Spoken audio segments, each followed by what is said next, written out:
We're live. Good morning. Welcome to Green Cow. Good morning.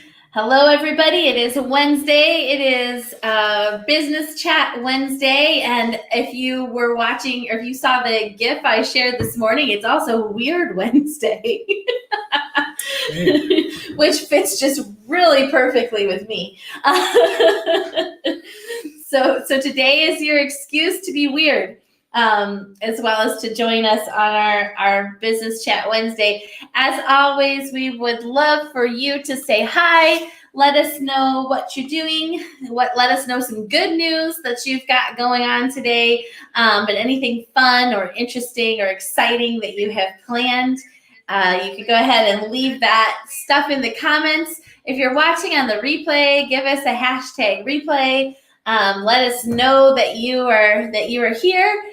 But of course, say hi as always. And remember, it takes us a couple of minutes to get people on. So we usually kind of talk about nothing for a minute or two. So if you're watching on the replay, you can feel free to fast forward, or you can feel free to hang on for the ride, because sometimes it's kind of fun. So I see that several people are watching. Say hi. Let us know that you're here. Let us know what kind of coffee you have. I have Panera coffee yet again. I'm cashing in on my 6 months of free coffee every 2 hours. I'm staying caffeinated, staying hyper, getting a lot done. All thanks to Panera product placement. No, just kidding. We should really get somebody to give us money for our coffee product drops in here. Okay, you work on that. I will. So I'm trying to see. Remember, we're going live in multiple areas, so when I'm trying to find you, I can see Dave a hi. McAvoy's here today. That's awesome. Good morning, Dave. KJ's here. Hi, KJ. Good morning. Good morning. All right. So we are here today and my phone isn't even loading again. I've been having crazy Wi-Fi issues on my phone, probably because I've taken 4 million pictures. But we are here today with Business Chat Wednesday, and we have. I can't even look at that. I handed him my phone. He's like, 1 billion notifications. We are here today with Business Chat Wednesday, and we actually have some really exciting stuff for you today. We have a special guest that we're going to bring on in just a minute here, and we're going to be talking about how to manage your money as an entrepreneur and budgeting as an entrepreneur and that kind of cool stuff. Exciting stuff. It is exciting stuff, and one of the things that I think is so exciting, and I'm doing that thing again, sorry. One of the things that I think is so exciting about that is I know for me, so I always just thought I was dumb because I would go to like these budgeting programs and they'd be like, yeah, it's super easy. And I'd be like, but I don't get a paycheck. And then I wouldn't be able to understand the program, and I just thought I was dumb. And it turns out that those programs weren't actually made for me. So maybe I wasn't. I mean, I'm not ruling the dumb thing out, but I mean, math has never been a strong suit of mine, but yeah. So we have a special guest that we're going to bring on to talk about that a little bit today. Do you want to say anything before we bring him on, or are we good? No, just that this is really important, and it might not be the most fun thing that you can think of, money and handling money. However, it turns out that it's really a good thing because it can do so many things for you and for your business, like freedom. Mm-hmm. Yeah. If we had a conversation just the other day about people who were afraid because, gosh, if I make money, then I have to deal with the IRS, and I mean all this kind of stuff. And it really doesn't have to be scary at all. It just has to be managed. Yeah, yeah. That's really been true for me too. It's crazy how much actually having money can help you do the good things that you want to do. So we're going to go ahead and bring on our special guest today. So that is Mark Dooley, and he's going to tell us a little bit about what he does. So I'm going to add him over here. Hey, Mark, can you hear us? Morning, Mark. Morning, guys. How are you doing today? We're great. How are you?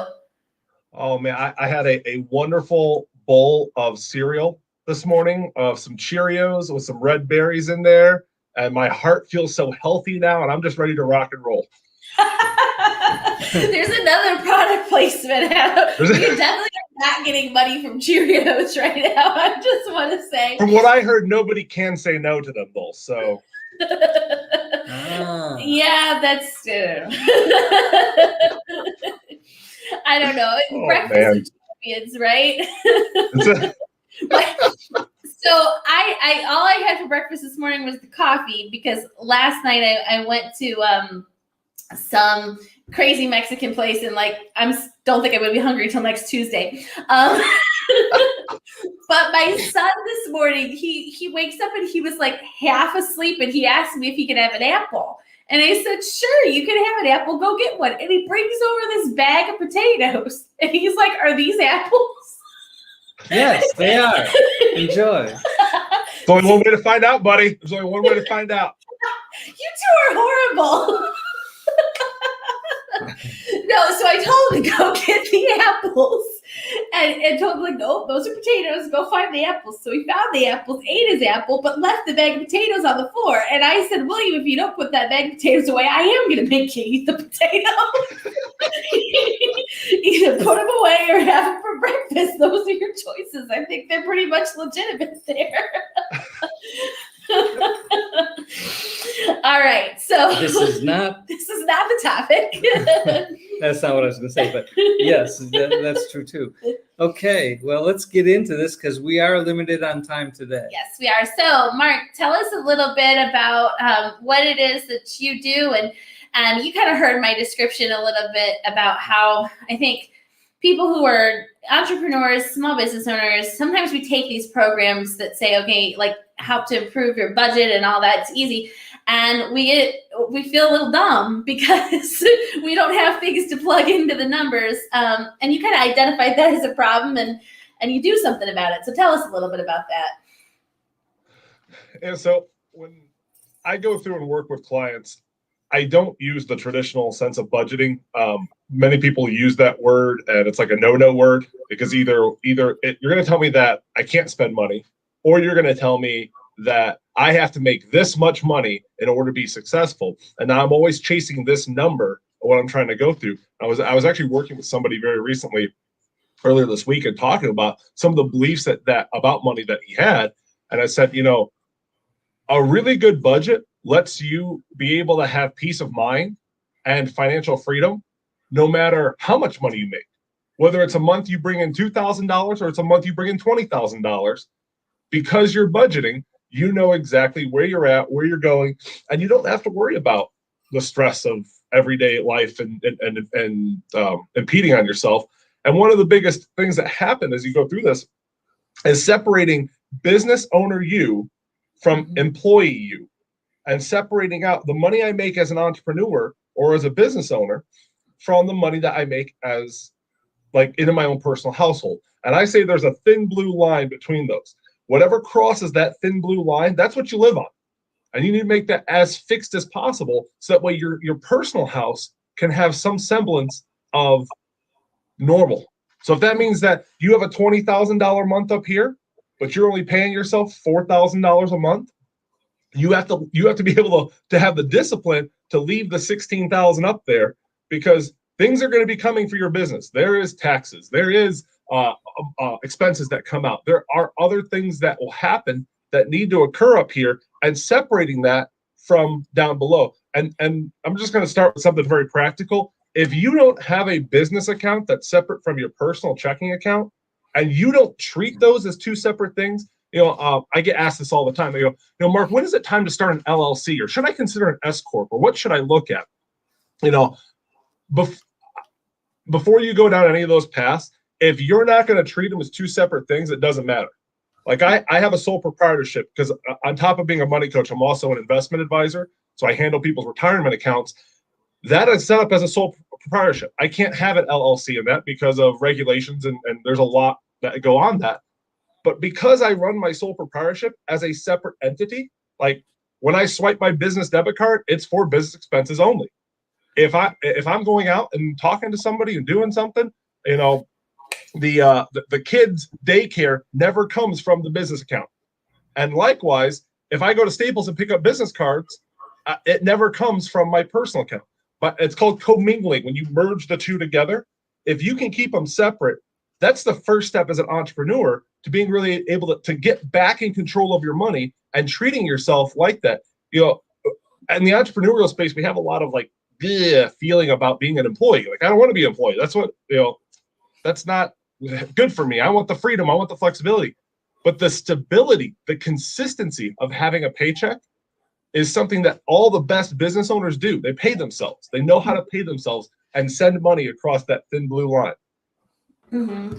Yeah, I think that's a great description there. As far, I love your thin blue line. One of the things I really like about what you do is that you make it really simple, and I think it's almost kind of like what I do as a career coach when I help people with resumes. It's like they come to me with all this stuff, and I say like, well, you know, we can do this, and I put it all together and it looks really nice. And they're like, how did you do that? And I said, you know, sometimes I do have knowledge in it, but a lot of times it's just because I'm on the outside looking in.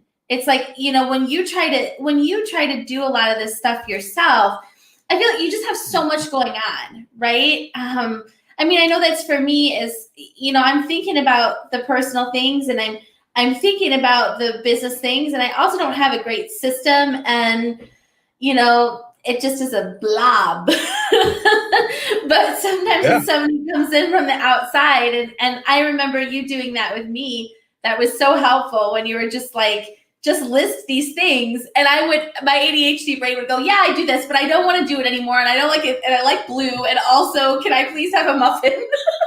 And you were like, Brandon, just give me a number. Sure. But that was truly what I needed, because that is, I mean, I think when you are running a business too, you've just got so many things. So it will lead you to other things that aren't, you know, what you want to do and what's happening now are two different things. And so I think, you know, that was extremely helpful to me. Instead of letting my mind run into all the other things that are related to this issue, you just said, we just need to figure out which number is crossing the line. and we figured out a number. Yeah, I think find that main sale. Whatever the system. product is that's pushing the most money into your household, that's the one you want to feed. Stop trying. You know, we're parents here, so there's a lot of parents in the group. You know, what happens when you have a problematic child and you have a good child? The problem child gets 80% of your attention, and the good child gets 20% of your attention. We do the same thing in our business. The products that aren't working, the products that take a lot of time and energy that are frustrating, we spend 80% of our time on. And the products that are actually making us money, instead of spending more time and blowing that up, we're like, oh, well, you're the good product. You're the good child.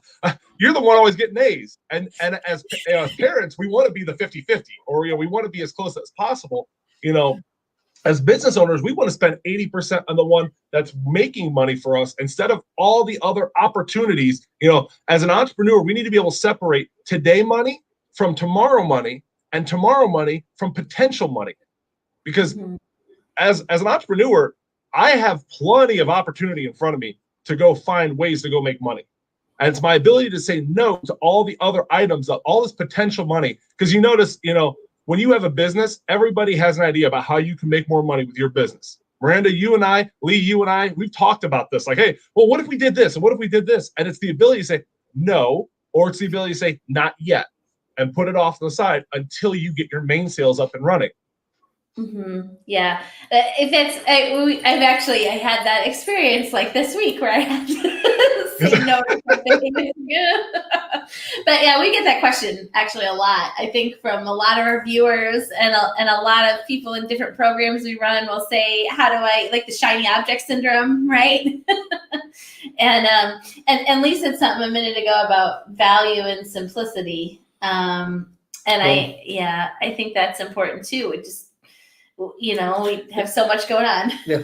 And by the way, if you're watching this, whether it's a replay or if you're watching it live and you have a question, let us know somehow. It may be a question for Mark today. It may be a question for us. Whatever it is, if you have a question, probably there are other people who have that same question. So please ask it for those people who are unwilling to or unable to. And we will get answers for you. So. Sure. Now, Mark, I'm going to kind of put you on the spot with this. I hope it's okay. But I've actually talked to a lot of people about your program from folks from Green Cow who come to me and they say, I need help making more money. I think you guys can help me make more money. And well, that is the title of our group. So, so we'll talk through that. But I'll also say, I really think you should sit down with Mark. And they will say to me, well, I don't have any money. So I don't want to talk to Mark right now because I just don't. My problem is I don't have any money. My problem is I'm not making enough money, which is sometimes true, I think you would say. But at the same time, I'd be like, but I thought that too. And then I talked to Mark. So what would you say to somebody in that situation?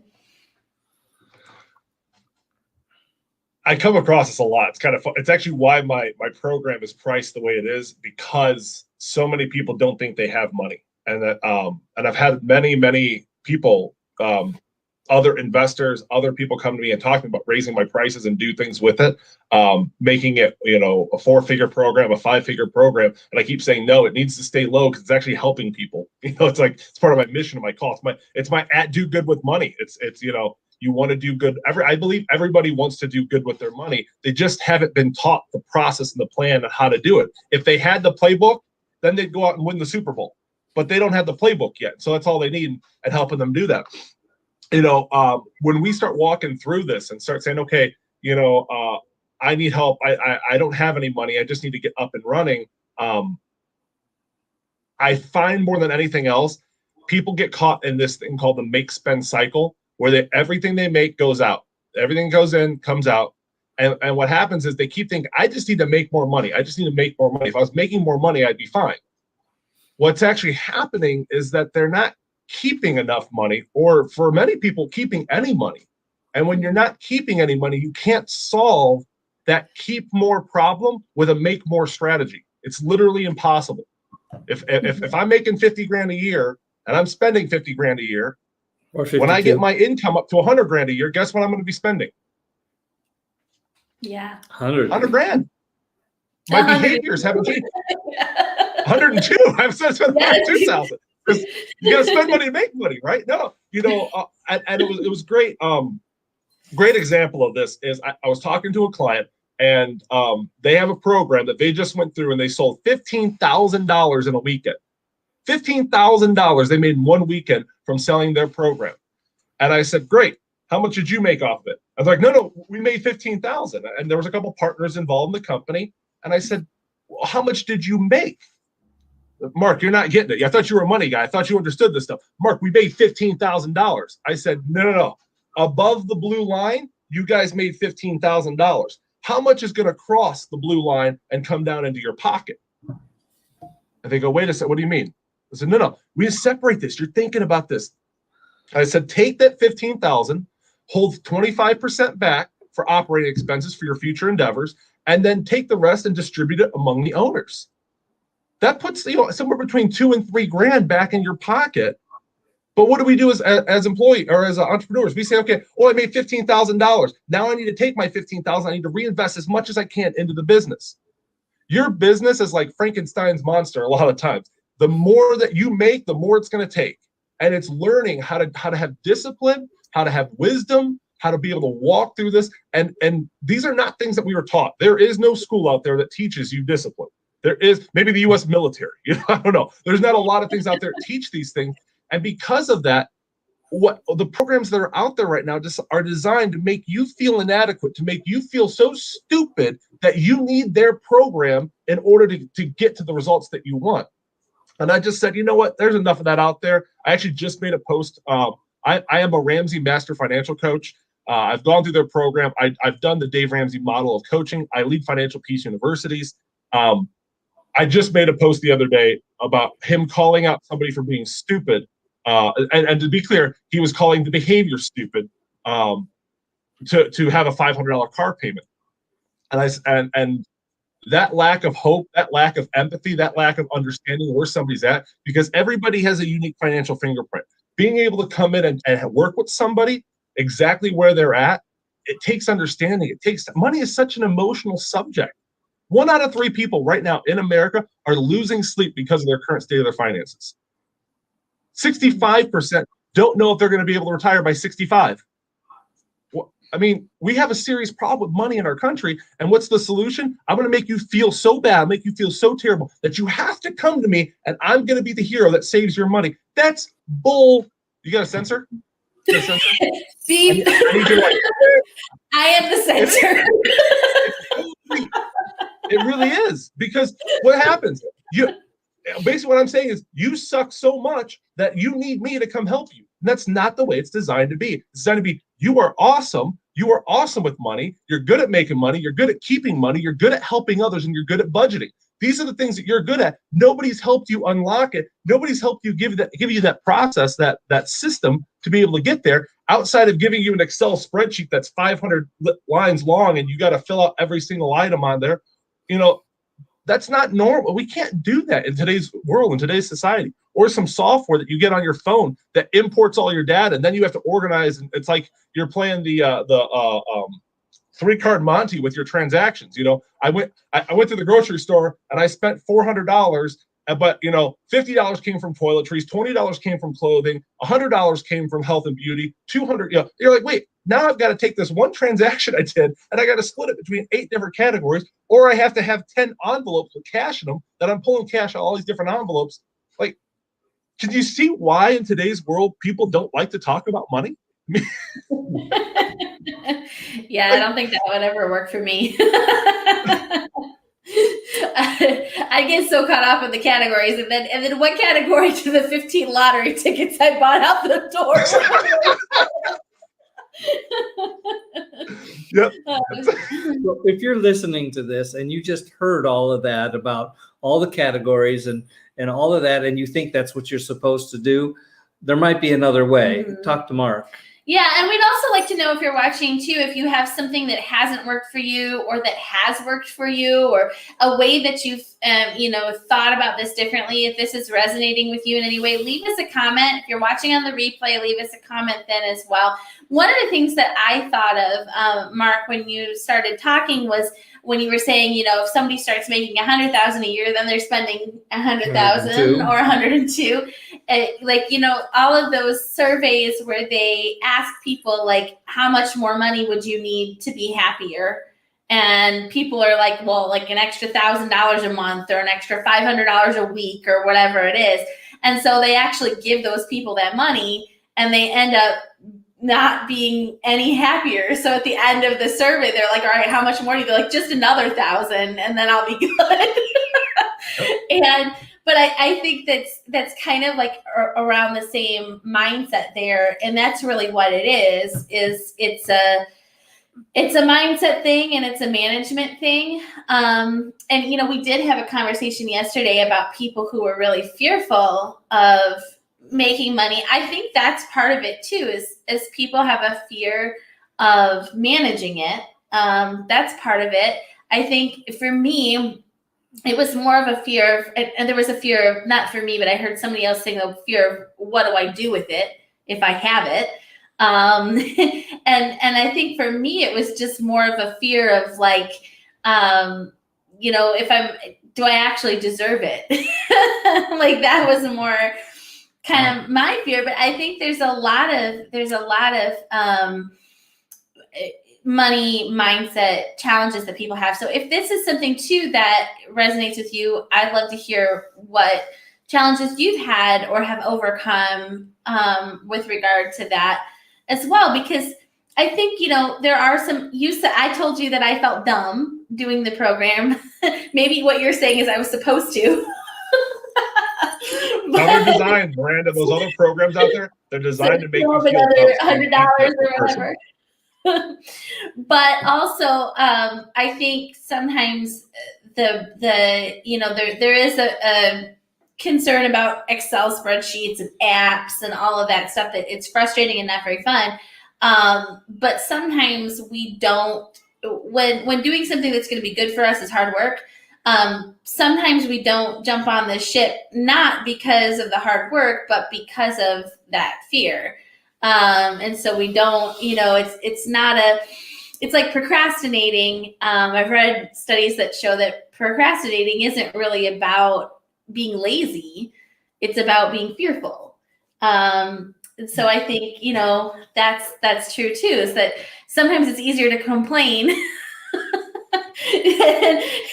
than it is to actually do something that's going to improve yourself. And I think your approach to making it simpler really goes a long way to help with that.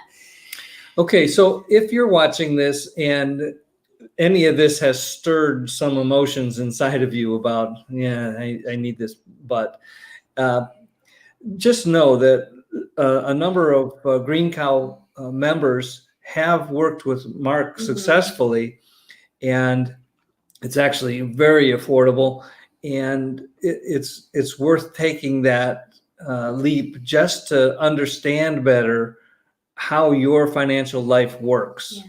So Mark, take a second and tell us about your program and how people can sign up for it and what that entails, and if it's really scary or not.